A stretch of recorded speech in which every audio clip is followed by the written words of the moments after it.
왜 세례 요한이 등장을 하지? 세례 요한이 와서 무엇을 하냐면 물세례를 베풉니다. 그러면 세례 요한이 와서 왜 물세례를 베풀지? 그리고 세례 요한이 바리새인과 사두개인들에게는 주지 않죠. 그 다음에 이제 장면이 예수님이 오십니다. 예수님이 오시니까 세례 요한이 예수님이 저한테 세례를 주셔야지 어떻게 제가 세례를 줍니까? 그러면 예수님이 왜 세례 요한에게 세례를 받으셔야 되는지, 그리고 세례 요한이 처음에는 안 드린다고 말씀을 했다가 모든 의를 이루기 위해서다라고 하니까 수긍을 하고 바로 물세례를 베풉니다. 그러면 여기서 말하는 모든 의가 무엇인지, 그리고 세례 요한이 말하기를 이제 장차 올 차는 물세례를 베풀지 않는다. 장차 오실 일은 성령과 불로 세례를 주신다고 한다. 그러면 물세례는 무엇이고 성령과 불세례는 무엇인지, 그리고 마지막으로 예수님께서 세례를 받으셨잖아요. 세례를 받으신 목적은 무엇인지 등에 대한 질문이 우리가 이 마태복음 3장을 보면서 갖게 되는 질문입니다. 이 질문을 우리가 이해하기 위해서는 성경이 연속성을 가지고 맥락 속에서 구성되고 있다는 사실을 잊지 말아야 됩니다. 성경은 한 권의 책이죠. 마태복음이 기록된 목적이 있습니다. 그것을 신구약의 통합적인 관점에서 한 권의 책이라는 인식 속에서 이해를 해야 되는데, 신약 성경은 무엇이냐? 구약 성경에 대한 성취로 이루어져 있습니다. 그러면 무엇에 대한 성취이냐? 장차 예수 그리스도 하나님의 아들이 와서 하나님 나라를 다스릴 것이라는 예언이 되어 있고, 실제로 신약에서는 그 하나님의 아들이 오셔서 내가 바로 구약의 언약된 그리스도다, 메시아다라는 사실을 성취하는 구조로 이루어져 있습니다. 그런데 그 신약 성경은 크게 두 부분으로 나눠져서 예수가 직접 내가 그 그리스도다라는 사실이 사복음서에 기록되어 있고, 예수께서 당신이 영이신 성령을 통해서 그 예수가 십자가에서 돌아가시고 부활하신 그분이 바로 하나님의 아들 그리스도다라는 사실을 성령을 통해서 증거하는 내용이 사도행전부터 요한계시록에 기록되어 있습니다. 사복음서는 예수 그리스도가 직접 당신을 증거한다고 말씀을 드렸는데요. 사복음서 중에서도 마태복음은 그리스도의 직임을 통해서 증거를 합니다. 우리가 예수는 그리스도 예수라고 할 때 그 그리스도는 직임을 얘기하는 거죠. 어떤 직임이냐? 기름 부음을 받은 직임입니다.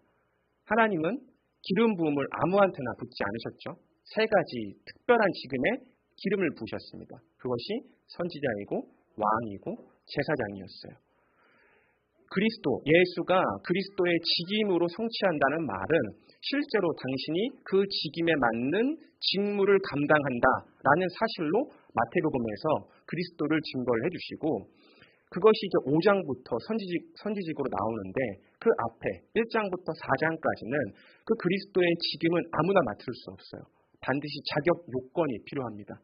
그 자격 요건을 갖추는 내용이 4장까지의 내용입니다. 첫 번째 1장에서는 반드시 그리스도는 이러이러한 혈통을 타고 와야 됩니다. 그것이 왕의 혈통이고 신의 혈통입니다. 그 왕의 혈통을 보여주기 위해서 아브라함과 다윗의 자손, 예수 그리스도의 계보다라고 해서 유대인 왕의 족보를 통해서 예수가 유대 족보를 통해 왔다는 사실을 보여줬고, 신의 혈통이다라는 사실을 증거하기 위해서 나는 처녀의 몸에서 성령을 통해서 잉태되었다라는 사실을 보여줬습니다. 2장에 가서는 그리스도는 반드시 출생하는 장소, 피난하는 장소, 성장하는 장소가 정해져 있습니다. 왜? 그것이 바로 구약의 언약이기 때문이죠. 그래서 출생은 어디서 해야 되냐? 베들레헴에서 해야 됩니다. 그리고 피난을 한번 갔다 와야 돼요. 어디로? 애굽으로 가야 됩니다. 그리고 돌아와서 어디서 성장을 해야 되냐? 나사렛에서 성장을 해야 됩니다. 왜냐하면 나사렛에서 성장하기로 언약이 되어 있기 때문이죠. 그래서 1장과 2장을 통해서 혈통을 증거를 하셨고, 연고지, 출생지를 이제 확증을 하신 겁니다. 3장도 마찬가지겠죠. 이 세례라는 것이 예수께서 반드시 받으셔야 되는 것이고, 왜 받으셔야 되냐? 이것이 바로 구약의 언약과 관계가 있기 때문에 그 사실을 예수께서 성취하시는 모습으로 우리가 3장의 내용을 확인할 수 있습니다. 3장 1절에 보시면 그때에 세례 요한이 이르러 유대 광야에서 전파하여 말하되 라고 합니다. 그럼 여기서 그때는 언제냐? 바로 예수께서 나사렛에서 성장을 하셨던 그때이기도 하고, 두 번째, 지금 우리가 세례 요한, 그러니까 3장을 읽어봤기 때문에 세례 요한이 어떤 존재인지 압니다. 어떤 존재이냐면 선지자죠. 지금 예수님이 기원전 이제 30년 정도가 지났잖아요. 그리고 나서 세례 요한이 등장을 한 거예요. 그러면 이 세례 요한 전에 선지자는 언제 등장을 했을까요? 이 마태복음 바로 앞에 성경이 말라기입니다. 그 말라기가 구약 성경에 등장하는 마지막 선지자예요. 이 말라기가 언제의 사람이냐? 기원전 약 400년대 사람입니다. 그때가 언제냐? 이스라엘 백성들이 바벨론에 포로로 잡혀갔다가 돌아왔을 때 1, 2, 3차에 걸쳐서 돌아왔는데 그 3차에 돌아온 무렵이 이 400년 어간입니다. 말라기의 핵심은 이거죠. 너네 제사 그렇게 형식적이고 모형적이고 마음을 담지 않는 제사는 이제 종결이 될 거다. 장차 참 제사, 실체적인 제사, 영원한 제사가 올 거다라는 예언으로 말라기가 끝납니다. 그리고 나서 지금 세례 요한까지 몇 년이 지난 거죠? 400년이 지난 겁니다. 400년 동안 선지자가 오지 않았던 그때 이 비슷한 모습이 있죠.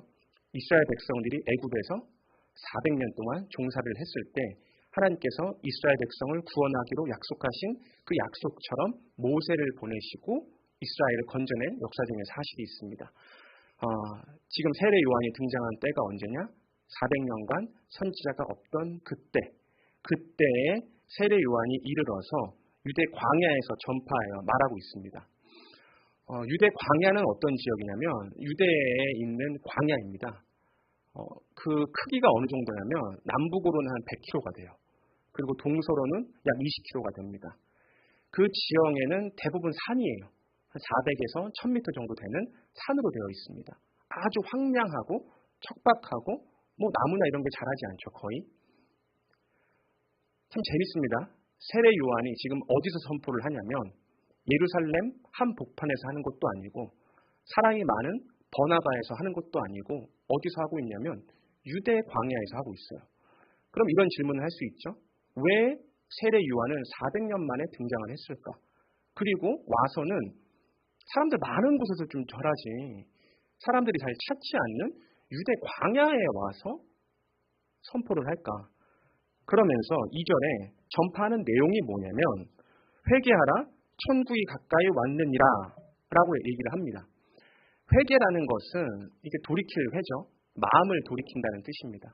또 하나 이 개가 고칠 개자죠. 그러니까 잘못된 것을 고친다. 내가 하나님으로부터 마음이 돌아와 있으니까 그 마음을 다시 하나님께로 돌리는데 죄 용서를 구하는 거죠. 그것을 이제 회개라고 하는데 회개의 근거는 뭐냐? 천국이 가까이 왔기 때문입니다.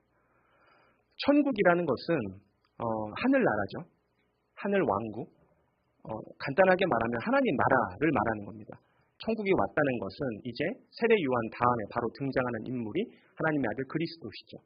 그러니까 그 천국을 다스릴 왕이 왔기 때문에 너희는 이제 회개하라 라고 이야기를 하는 겁니다. 어디에서? 유대 광야에서. 얼마 만에? 400년 만에. 왜 그런 일이 있냐면 3절에 보면 그는 선지자 이사야를 통하여 말씀하신 자이기 때문인 겁니다. 그러니까 400년 만에 세례 요한이 등장한 이유는 그가 바로 선지자 이사야를 통해서 약속된 자라는 거예요. 그런데 이사야가 뭐라고 예언을 해놨냐? 장차 광야에 외치는 자의 소리가 있을 거라는 거예요.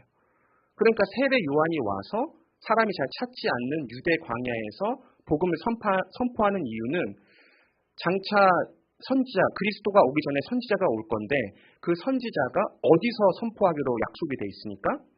광야에서 선포하기로 약속이 돼 있으니까 유대 광야에 온 것이고 광야에서 무엇을 하는 거냐? 외치는 자의 소리가 있다는 겁니다.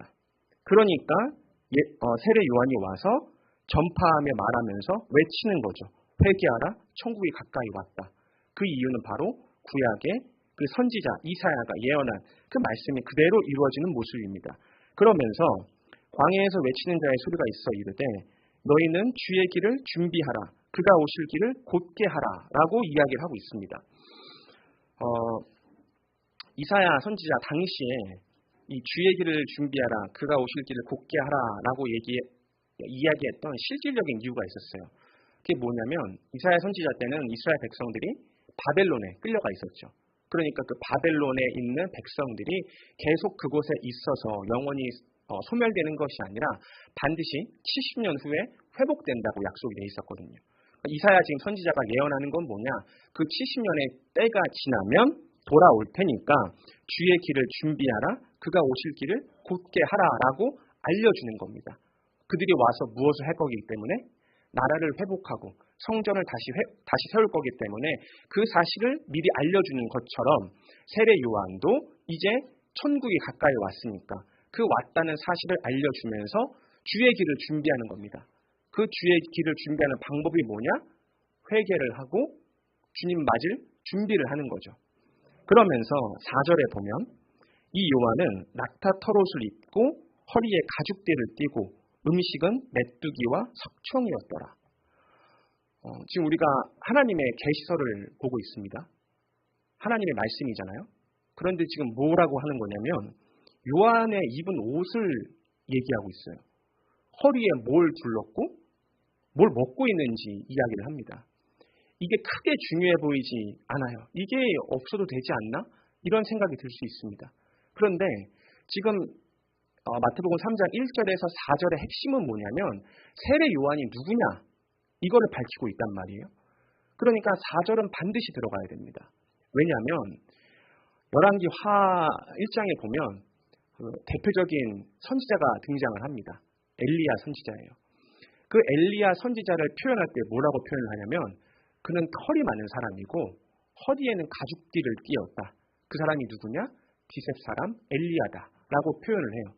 그러니까 지금 세례 요한이 당신이 바로 그리스도가 오기 직전에 와야 되는 선지자라는 사실을 증거하는 그 정체성을 보여주고 있는데 뭘 입고 있고 뭘 먹고 있고는 왜 중요하냐? 바로 구약 성경에 예언 나타나 있는 대표적인 선지자 엘리야가 바로 선지자의 대표격이기 때문에 그와 똑같은 모습, 동일한 모습을 하고 옴으로써 세례 요한은 바로 누구다?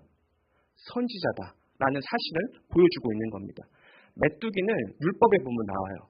그 율법에 보면 먹을 수 있는 음식과 먹으면 안 되는 음식을 구분해놨는데 메뚜기는 먹을 수 있는 음식으로 구별이 되어 있고 석청이라는 것은 이런 산지에서 나타나는 그 벌이 산과 이 바위 틈에다가 이 벌집을 지어놓고 먹을 수 있는 그 특별한 돌에서 생성되는 꿀이라고 합니다. 유대 광야에서 먹을 수 있는 그런 모습을 통해서 지금 세례 요한은 자기가 누구다?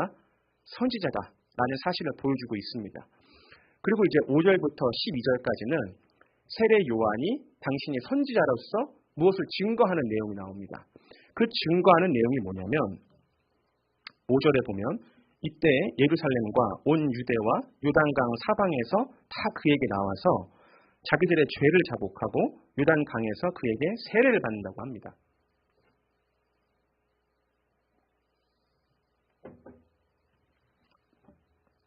유대 광야가 특수한 지역이었잖아요.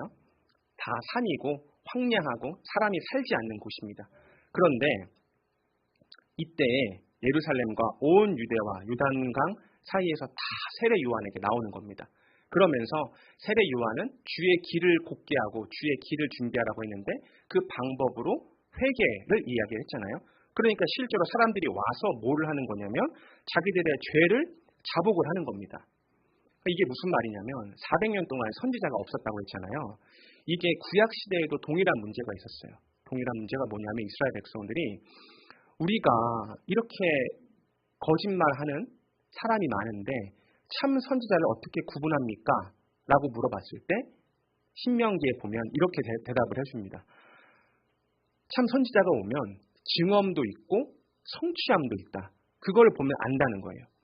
그러니까 세례 요한은 구약의 언약된 참 선지자가 맞으니까 그가 주의 길을 준비하고 주의 길을 곧게 하는 그 방법이 그대로 이루어지는 모습. 아무리 유대 광야가 사람들이 찾기 힘든 지역이라도 그곳까지 사람이 와서 세례 요한이 말한 대로 회개하고 자복하는 모습을 보여주는 역사가 일어나고 있습니다. 그러면서 뭘 하냐면 세례를 줍니다. 세례. 이때 세례는 요단 강에서 줬다고 하니까 물 세례겠죠. 물 세례는 표징이자 징표입니다. 어떤 표징이자 징표이냐? 회개를 했다. 내가 자복을 하고 내 죄사함을 받고 내가 이제 하나님을 보지 않는 곳에서 하나님을 보는 것으로 내 마음을 돌리겠습니다. 라고 하는 사실에 대한 징표입니다. 그럼 또 이런 질문을 할 수 있죠. 왜 물세례가 그게 징표가 되냐?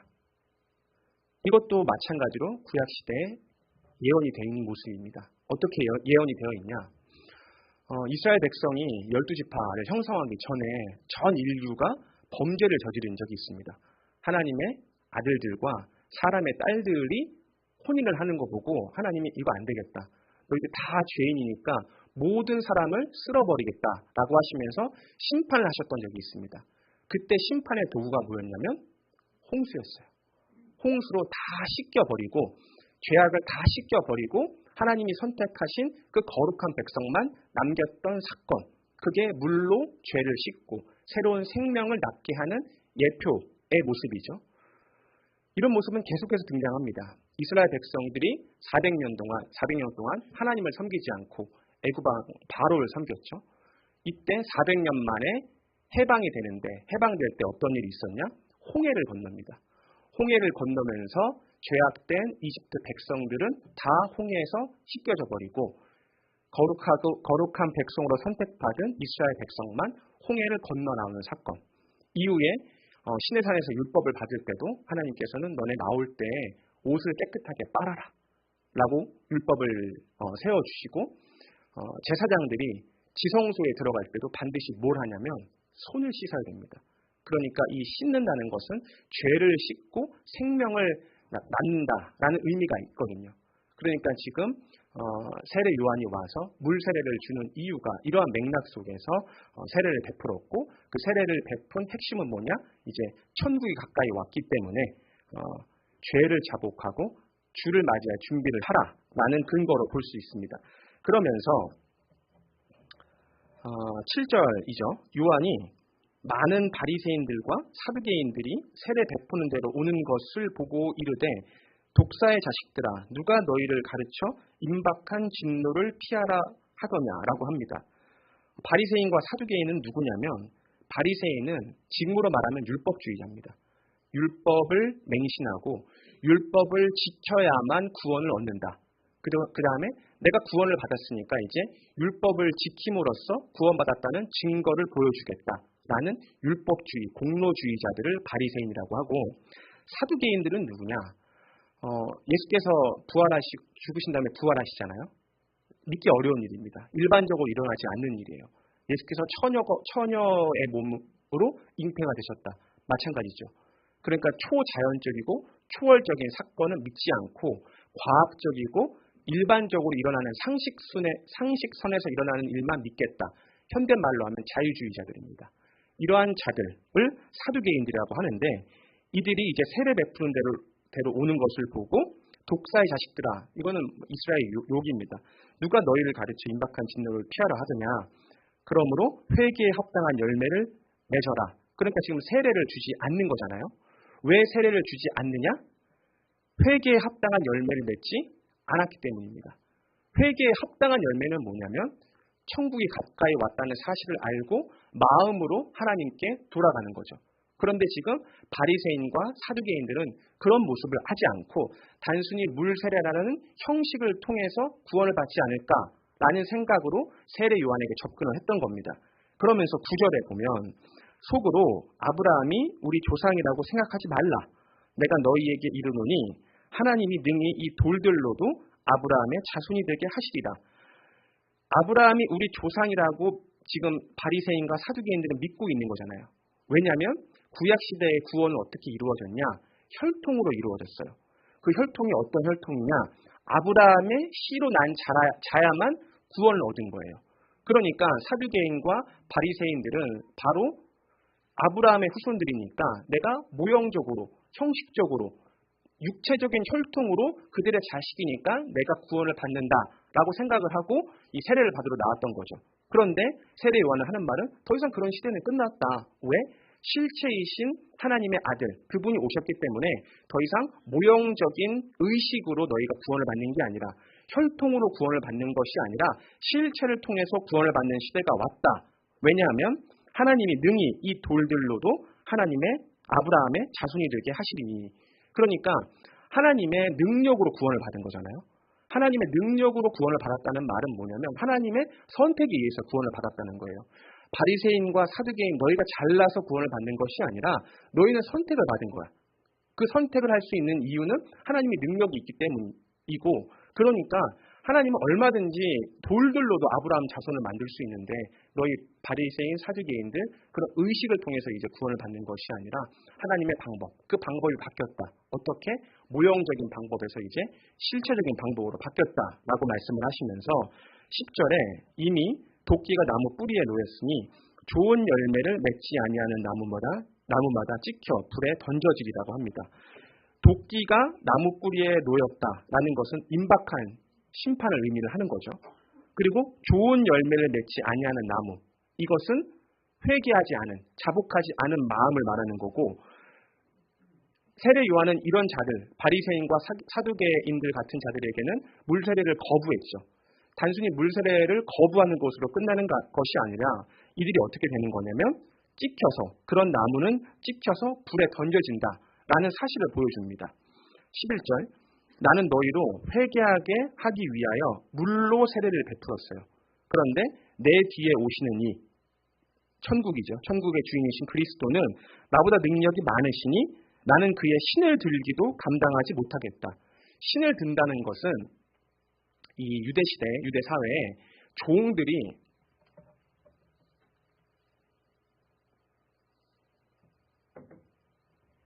종들의 역할이 뭐냐면 이 신발을 드는 역할입니다. 그런데 세례 요한은 자기를 그렇게 표현하는 거죠. 우리 주인, 내 뒤에 오시는 분은 너무 대단한 분이어서 내가 신발도 들지 못하는 그런 능력이 많은 분이다 라고 얘기를 하면서 그는 뭘 베푸냐면 성령과 불로 너희에게 세례를 베푸실 것이요 손에 키를 들고 자기의 타작마당을 정하게 하사 알곡은 모아 곡간에 들이고 쭉정이는 꺼지지 않은 불에 태우시리라.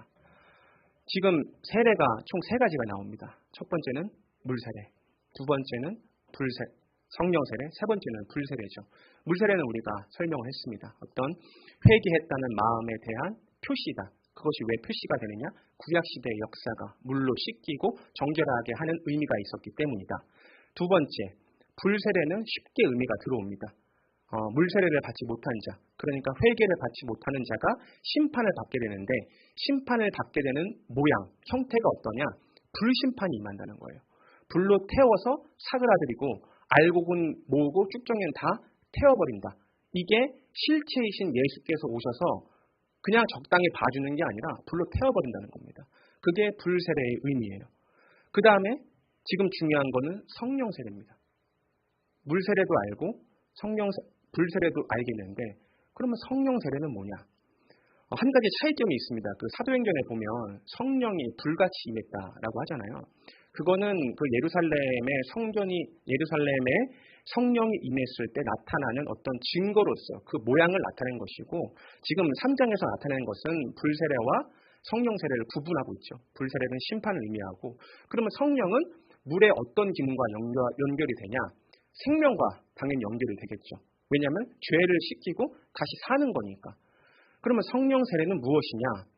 다시 사는 거예요. 생명과 관련이에요. 성령 세례는 뭐냐? 생명인 거죠.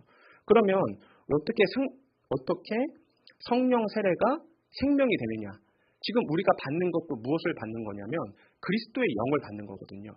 그러면 그리스도의 영을 받는다는 것은 무엇이고 그 받았을 때 왜 우리가 생명을 얻게 되는 거냐라는 질문에 대한 해답이 필요합니다.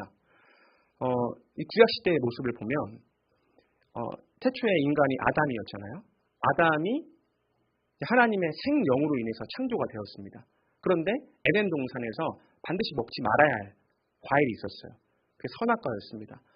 선악과를 먹으면 어떤 일이 일어나냐고 약속을 했냐면 정령 죽으리라 라고 말씀을 하셨어요. 그런데 아담은 그 선악과를 먹었죠. 근데 아담이 죽었나요? 육신은 죽지 않았죠. 그래서 하나님의 심판이 두려워서 숨었습니다. 근데 뭐가 죽은 거냐? 영적 기능이 죽은 거죠. 왜냐하면 하나님과 동행하던 아담이 선악과를 먹고 죽었다고 하는데 그 죽었다는 것에 대한 결과가 뭐냐? 하나님을 피해서 숨은 거예요. 하나님과 단절됐다는 것이 곧 사망을 가리킵니다. 그런데 하나님은 너 영적으로 죽었으니까 너 영원히 그냥 불심판으로 죽어라 라고 아담에게 말씀하셨던 것이 아니었죠. 아담은 하나님께서 선택하신 자고 약속하신 자고 영원히 함께 하시기로 약속을 세우셨기 때문에 다시 회복을 시켜줍니다. 그 회복의 증거가 뭐였냐면 가죽옷이었어요. 가죽옷. 근데 가죽옷이 특징이 있습니다. 가죽옷은 만드는 과정이 있어요. 반드시 누구를? 짐승의 피가 필요합니다. 짐승을 잡아야지 짐승의 생명을 배속해야지만 가죽옷을 얻을 수 있는 거예요. 그래서 바로 다음 장에 보면 가인과 아벨 얘기가 나올 때도 가인의 곡물 제사는 받지 않으시고 아벨의 짐승 제사를 받으시는 이유도 하나님께서 원하시는 제사는 어떤 제사냐면 생명이 필요한 거예요. 누군가 대속을 해야 되는 거예요. 네가 죽던가 너를 대신할 대속물이 필요하다. 그래서 율법에 명시를 해놨잖아요. 제사를 지낼 때 그냥 나오면 안 돼. 반드시 나에게 나올 때는 소나 양을 가지고 나와야 됩니다. 하나님께 제사를 드릴 때는 그냥 갈 수 있는 게 아니고 반드시 생명이 필요한 거예요. 생명. 그런데 그 생명 제사를 이스라엘 역사를 통해서 보여줬더니 말라기 선지자가 답답해하잖아요. 그런 제사는 너네 멋대로 좋은 거는 다 너네가 취하고 나에게는 이렇게 흠이 있고 절절히 있는 것만 가지고 오냐. 나 이제 더 이상 그런 제사를 안 받고 참 제사, 신령한 제사를 받겠다고 한 거잖아요. 그 제물이 죽을 자리에 누가 죽으시냐면 예수 그리스도가 죽으시는 거예요. 그래서 히브리서에서 얘기했던 것처럼 너희가 그렇게 여러 번 죽을 때까지 여러 번 제사를 지내는 게 아니라 내가 단박에 영원한 제사를 드리겠다. 그러니까 성령 세례를 받았다라는 것은 무엇이냐? 그 대체 생명, 대속 제물이죠. 대속 제물을 통해서 새로운 생명을 얻는 그 자리에 누가 들어가시고 예수 그리스도가 들어가시고 그리고 그 예수 그리스도께서 보내시는 성령을 내가 받는 것을 바로 무엇이라고 하냐면 성령 세례라고 하는 겁니다. 그러니까 성령 세례를 받았다는 증거는 뭐냐면 내가 예수를 그리스도로 믿게 되는 거고 그리스도의 삶을 살게 되고 그리스도의 말씀을 궁금해하는 그 성도로서의 과정을 거쳐가는 게 바로 성령 세례를 받은 증거입니다. 그리고 이제 13절부터 17절까지인데요. 그 성령 세례를 이제 본격적으로 이양하는 장면이 나옵니다. 예수께서 세례 의식을 받으시는데요. 13절에 보면 이때에 예수께서 갈릴리로부터 요단 강에 이르러 요단에게 세례를 받으려 이제 나오십니다. 그러니까 요한이 말하죠. 요한이 말립니다. 아니 내가 당신에게서 세례를 받아야 하는데 어떻게 당신이 내게로 옵니까? 라고 얘기를 하니까 예수께서 대답하여 이르시되 이제 허락하라. 우리가 이와 같이 하여 모든 의를 이루는 것이 합당하라 하시니 이에 요한이 허락을 하게 됩니다. 그러면 모든 의가 무엇이기에 갑자기 세례 요한이 세례를 주지 않겠다고 얘기를 했다가 세례를 받게 되는가? 의라는 것은 옳을 의자죠. 무엇이 옳은가? 하나님의 뜻이 옳습니다. 하나님이 절대적인 기준이 되는 거죠. 그러면 하나님의 뜻은 무엇인가? 바로 약속대로 예수 그리스도가 오셔서 그 구약의 모든 언약을 성취하시는 것이 하나님의 뜻이죠. 그러니까 지금 상황에서 예수는 이제 모형적이었고 의식적이었던 선지자에서 참 실체이신 그리스도로 바뀌는 상황입니다. 세대가 교체되는 상황이에요. 모형시대의 종말을 알리는 겁니다. 더 이상 물세례의 시대가 아니고 이제 성령과 불세례가 왔는데 그러면 그 실체가 누구냐? 그것은 마지막 선지자가 와서 알려준다는 거예요. 그 마지막 선지자는 누구냐? 세례 요한이에요. 그러니까 세례 요한이 지금 누구에게 반드시 세례를 베풀어야 되냐면 당연히 마지막 이제 선지자로서의 역할을 다할 수 있는 참 실체 하나님 나라의 통치자가 와서 그에게 세례를 베풀어야지 이제 역할이 사역이 바뀌게 되는 거죠. 그러니까 그런 의미에서 내가 이제 모든 의 하나님의 뜻을 이루기 위해서 나에게 세례를 주는 것이 합당하다라고 얘기를 하니까 16절에 예수께서 세례를 이제 받으시게 되는 거죠. 우리 다들 세례를 받았잖아요. 저도 중학교 때 세례를 받았는데 세례를 받으면 보통 어떤 일이 일어나냐면 축하를 해주죠. 박수를 쳐주고 환호도 해주고 이제 당신은 우리 교인이 맞습니다. 라는 교인들의 인정이 있습니다. 그런데 예수님은 세례를 받을 때 어떤 일이 일어나느냐. 세례를 받으시고 곧 물에서 올라오실새 하늘이 열리고 하나님의 성령이 비둘기같이 내려 자기 위에 예수님 위에 임하시고 하늘로부터 소리가 있어 말씀하시되 하나님의 말씀하시되 이는 내 사랑하는 아들이요 내 기뻐하는 자라 하시니라. 물세례를 받고 성령이 임하고 하나님께로부터 내 사랑하는 아들이요 내 기뻐하는 자라고 일컬음을 받는 분은 한 분밖에 없습니다. 누구? 하나님의 아들 예수 그리스도밖에 없습니다. 말씀을 정리할 건데요. 3장의 핵심은 세례였어요. 세례를 그리스도께서 받으시는데 왜 받으시는가? 예수께서는 반드시 세례를 받으셔야 됩니다. 왜냐하면 예수님이 당신이 구약의 선지자가 맞다라는 사실을 지금 1장부터 4장까지는 증거를 하고 계시는데 혈통으로도 증거를 하셨어요. 그리고 출생인지 피난지 성장지까지 해서 당신이 그리스도라는 사실을 증거를 했는데 그리스도는 증거가 그 정도로 끝나는 것이 아니라 반드시 그리스도 앞에는 누가 오냐? 선지자가 온다는 거예요. 선지자가 와서 주의 길을 준비하고 주의 길을 곧게 한다는 거죠. 주의 길을 곧게 하고 주의 길을 예비하는 방법이 뭐냐? 바로 천국이 가까이 왔으니까 회개하라고 알려주는 겁니다. 그리고 예수께서 오셔가지고 바로 앞에 바리새인과 사두개인 할 때 했던 얘기가 뭐냐면 너네는 마음의 회개가 없다. 그리고 내 뒤에 오실 분은 능력이 많아서 이런 물세례 정도가 아니라 성령과 불세례를 줄 거다.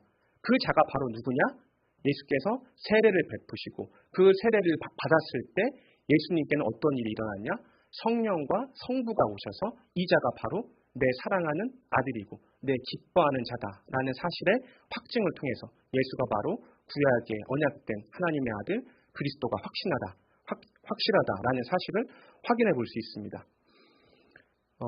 제가 요새 대학원 이제 새롭게 옮겨서 선교에 대해서 배우고 있는데요.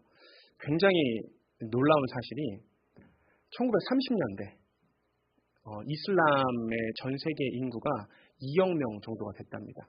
2억 명.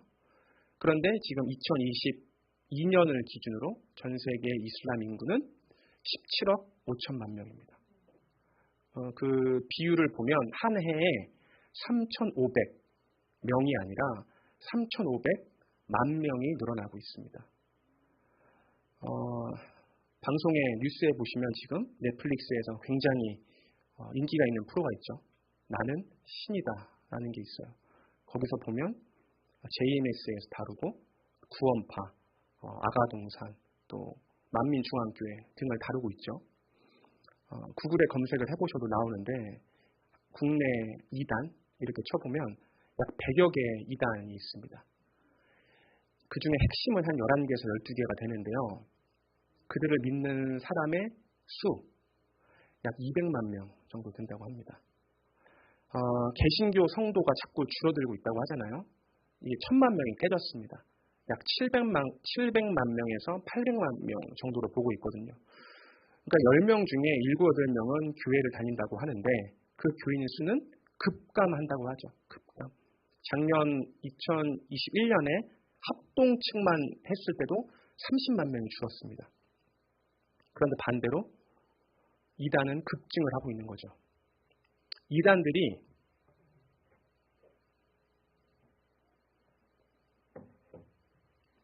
특징이 있습니다. 어떤 특징이 있냐? 아무것도 모르는 사람을 전도하지 않아요. 교회를 다니는 사람, 교회에서 상처를 받는 사람을 대상으로 전도를 합니다. 그런데 기독교는 급감을 하고 있고 이단은 급증을 하고 있다고 하잖아요. 기독교가 아주 큰 어떤 어려움, 위기에 봉착한 것 같습니다. 안팎으로 이슬람이라는 세력이 2억에서 17억 5천만 명 이라는 수로 방대하게 증가를 하고 있고 국내에서도 마찬가지로 방송에서 아주 심각하게 다룰 정도로 이단이 난무를 하고 그 이단의 수가 벌써 200만을 달려가고 있습니다. 이단과 이슬람의 특징이 있습니다. 성경을 가지고 이야기를 합니다. 이단의 특징, 신천지 같은 경우는 성경을 거의 외우다시피 하죠. 성경을 가지고 이 말이 맞지 않느냐. 너는 성경을 가지고 얘기를 하라. 이 말을 합니다. 이슬람의 경우에는 이슬람에는 교사가 있거든요. 그 교사가 되려면 반드시 꾸란, 성경, 우리로 말하면 성경이죠. 그 꾸란을 반드시 다 암송을 해야 됩니다. 유대인들도 마찬가지죠. 유대인들은 내가 성인이 됐다라는 표시를 어떻게 하냐? 모세 오경을 다 암송을 합니다. 핵심은 무엇이냐? 결국 성경을 잘 아는가? 이 말씀이 정말 하나님의 말씀이 맞는가? 정말 이 한 절 한 절, 한 구절 한 구절이 하나님의 말씀이 맞고 정말 살아계신 그리스도를 증거하고 있다라는 사실을 내가 믿고 받아들이고 있는가? 그걸 실제로 내가 두 눈으로 삶에서 확인을 하고 있는가가 굉장히 중요합니다. 성경 공부가 너무 중요한 때예요. 제 추측이지만 아마 21세기에서 가장 중요한 교육은 국어, 영어, 수학이 아니라 종교 교육이 아닐까 생각을 합니다. 이 종교 교육은 어릴 때 하면 너무 좋겠죠.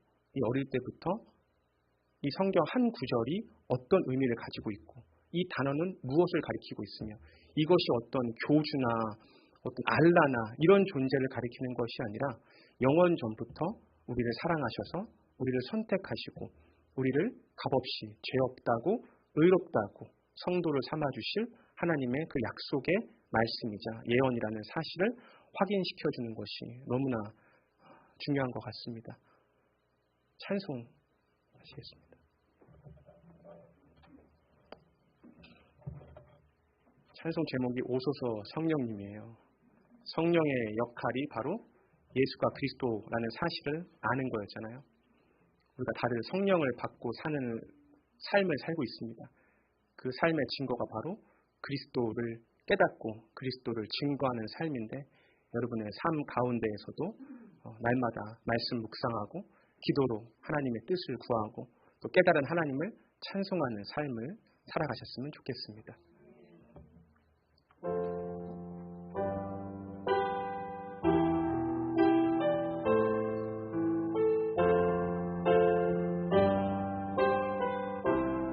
오소서